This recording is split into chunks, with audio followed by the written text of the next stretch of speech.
All of you. मुख्य learning channel में एक बार फिर आपका हार्दिक स्वागत है।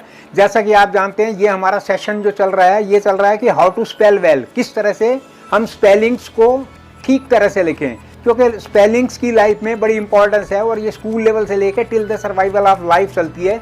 बल्कि जितने भी कम्पिटिटिव एग्जाम हैं उनमें भी पर्टिकुलर 3 से लेकर 5 नंबर तक का क्वेश्चन आते हैं, तो इसलिए इसकी बड़ी इंपॉर्टेंस है। उस चीज़ को देखते हुए तो हमने लास्ट सेशन में 10 जो नियम हैं, इंपॉर्टेंट नियम हैं, उनको इन डिटेल डिस्कस किया था। जिसमें जब सीरियल नंबर 10 पे जो पॉइंट था उसमें यह था कि जिन शब्दों का अंत डबल एल पे ख़त्म होता है तो जब हम उनको किसी के साथ मिलाते हैं तो एक एल कम हो जाएगा। जैसे वेल कम, तो अब जब हम इसको वेल कम करेंगे तो क्योंकि WELCUME स्किलफुल, तो अब यहाँ पे स्किल, जब हम इसको स्किलफुल करेंगे तो यहाँ पे भी वही एक एल कम हो जाएगा। लेकिन एक पर्टिकुलर वर्ड है वेल बीइंग, तो यहाँ पे ये एक्सेप्शनल है, इसमें एज इट इज रहेगा वेल, मतलब फुल फॉर्म आएगी WELL वेल बीइंग। तो नेक्स्ट है अब हमारे जो लेफ्ट आउट पॉइंट है, क्योंकि ये टोटल जो 18 ऐसे इंपॉर्टेंट रूल्स हैं, यदि हम इनको स्पेलिंग्स के मतलब अपने माइंड में अच्छी तरह से रख लें तो कभी हमारी स्पेलिंग की कोई किसी टाइप की गलती नहीं हो सकती है। अब जो लेफ्ट आउट पॉइंट थे 8, तो अब आज के इस सेशन में हम उनको डिटेल में डिस्कस करेंगे। Now let us start.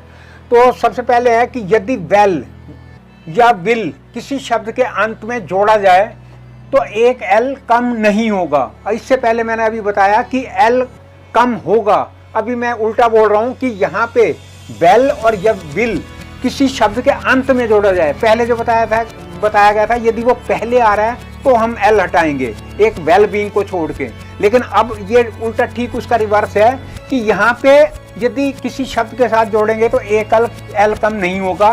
For example fair well, ये बन गया फेयर वेल। अनवेल बन गया अनवेल।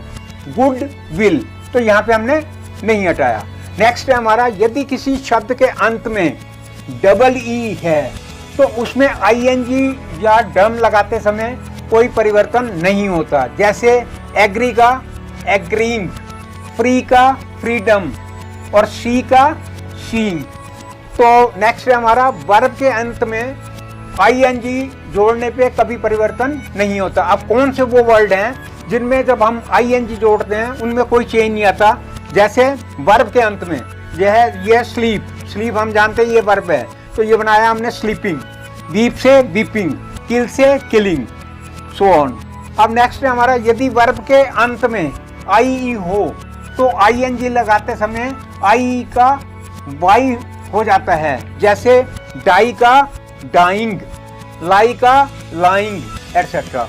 नेक्स्ट है हमारा, यदि वर्ब का अंतिम अक्षर WRY को छोड़ के है, WRY को छोड़ के पहले स्वर है तो ING लगाते समय अंतिम अक्षर 2 बार लिखना है। यानी कि ये देखना है कि जिस वर्ब का एंड यदि वो WRY में नहीं है तो हमने क्या करना है, जो लास्ट वर्ड है उसमें उसको हमने 2 बार लिखना है। अब जैसे रन का हमने बनाया रनिंग, अब यहाँ आप देख रहे हैं RUNNING कर दिया। अब कट है, कट से बनाया हमने कटिंग, तो T को डबल लिख दिया।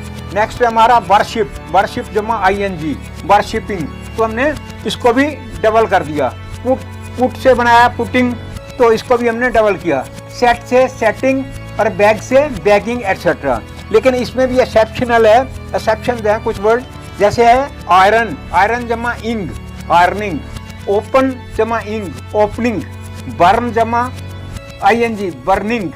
ऐसे पार्डन ING, पार्डनिंग। तो ये कुछ ऐसे मतलब वो ये एक्सेप्शन वाले वर्ड हैं। बाकी सब में ये जिनमें WRY को छोड़ के यदि हम वो करते हैं तो वो जो है डबल हो जाएगा, लास्ट वाला वर्ड डबल हो जाएगा। इस चीज़ को हमें माइंड में रखना है। तो जिन वर्ब के अंत में WRY हो तो उससे पहले वावल हो तो ING जब हम लगाते समय अंतिम अक्षर को डबल नहीं लिखेंगे। जैसे अब ये था वर्ड ब्लो, ब्लो में जब हमने ING ऐड किया तो as it is blowing. Draw से ड्राइंग। अब जैसे हम देख रहे हैं इस शब्द का ड्रा का ये W पे एंड हो रहा है। अब जैसे ग्रो है, ग्रो का W पे एंड हो रहा है तो हमने ग्रोइंग कर दिया। आंसर R पे एंड हो रहा है तो यहाँ पे आंसरिंग कर दिया। और उसके बाद ऑर्डर R पे एंड हो रहा है, ऑर्डरिंग। और इसके बाद है बाई, बाय मतलब ये वाई पे एंड हो रहा है, बाइंग, प्ले से प्लेइंग, तो से सेइंग। तो इस चीज का हमें माइंड में रखना है। नेक्स्ट है हमारा, यदि नाउन के अंत में वाई पहले स्वर वॉवल हो तो प्लूरल बनाते समय कोई चेंज नहीं करेंगे। केवल जब हमने जिन नाउन का अंत वाई से पहले वॉवल से हो, जब हम उसको प्लूरल बनाना है तो एस लगा देंगे सिंपली, जैसे डे से डेज। अब इसमें क्या था, इसका एंड जो है वाई पे हो रहा है और इससे पहले क्या है, ये वॉवल है, ए वॉवल है, तो हमने क्या किया, डे से डेज। बॉय, बॉय में हम क्या देख रहे हैं कि मतलब बॉय वाई पे एंड है और उससे पहले क्या है, वॉवल है, तो हमने बॉयज कर दिया। से में वही डिट्टो वही चीज़ है, से में वाई पे एंड है और उसके पीछे उससे पहले वॉवल है, तो हमने सेज कर दिया। अब टॉय से टॉयज, मोंकी से मोंकीज, की से कीज। तो इन शब्दों में हम देख रहे हैं कि वही जो नियम है उसी को अप्लाई करते हुए हमने सारे ये प्लूरल बनाए। नेक्स्ट है हमारा, यदि किसी नाउन के अंत में वाई हो तो इससे पहले कॉन्सोनेंट हो। तो यहाँ बात हो रही थी यदि उससे पहले वावल हो, उससे पहले वावल हो। अब यहाँ बात हो रही है कि यदि नाउन के अंत में वाई हो और इससे पहले कॉन्सोनेंट हो तो प्लूरल बनाते समय वाई को हमने आईएस में बदल देते हैं। ये माइंड में रखना है कि जिन शब्दों का अंत वाई पे हो और उससे पहले कॉन्सोनेंट हो, तो जब हम उसको प्लूरल बनाएंगे तो वाई को आईएस में बदल देते हैं। जैसे लेडी से लेडीज, बेबी से बेबीज, बॉडी से बॉडीज, और सिटी से सिटीज, आर्मी से आर्मीज, फ्लाई से फ्लाइज, स्टोरी से स्टोरीज, ड्यूटीज। तो ये सोन। तो अब ये हमारा जो ये सर्टेन नियम हैं जो कि सीरियल नंबर 1 से लेकर 18 तक के हैं, 10 पहले वाली वीडियो में डिफाइन कर दिए गए थे और बाकी जो लेफ्ट आउट 8 थे वो आज हमने इन डिटेल यहाँ पे स्टेप बाय स्टेप डिफाइन किए। तो यदि इन जो नियम यहाँ पे बताए गए हैं ये ऐसे सर्टेन नियम है, यदि हमने इसको एक बार अपने माइंड में अच्छी तरह से याद कर लिया तो जब भी स्पेलिंग कोई आ जाएगी कहीं पे भी, तो हमें किसी प्रकार की स्पेलिंग में गलती होने का कोई चांस नहीं है। 99% ये वो नियम हैं जिनको हमने अप्लाई कर दिया तो कोई स्पेलिंग कहीं पे भी गलती होने का कोई मतलब ही नहीं है। तो एनी हाउ, तो मैं व्यूअर से रिक्वेस्ट करूँगा कि प्लीज़ यदि इस स्पेलिंग को हमेशा के लिए हमने अच्छी तरह से समझना है तो जो हमारी लास्ट वाली वीडियो थी उसको ज़रूर देखें, क्योंकि उसी से ही कनेक्टिविटी बनेगी। क्योंकि ये आज हमने यहाँ पे 8 किए, लास्ट वाली उससे पहले वाली में 10 थे।